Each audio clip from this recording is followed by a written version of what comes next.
Welcome to our channel. Here's how to download TikTok videos without the watermark, giving you clean videos for sharing or editing purposes. Step 1. Open TikTok and find the video you want to download. Play it once to ensure it's the correct video. Step 2. Tap the share button on the right side of the screen. It looks like an arrow pointing right. Step 3.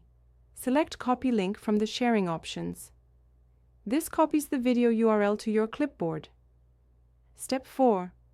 Open your web browser and go to a TikTok downloader website like Snaptik or Musical.ly Down. Step 5. Paste the copied link into the download field on the website.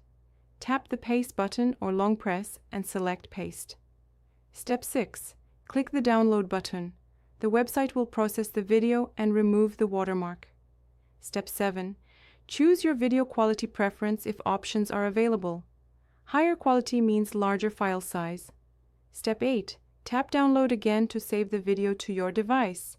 It will save to your gallery or downloads folder. Step 9. Check your gallery to confirm the video downloaded successfully without the TikTok watermark. Don't forget to like this video and subscribe to our channel.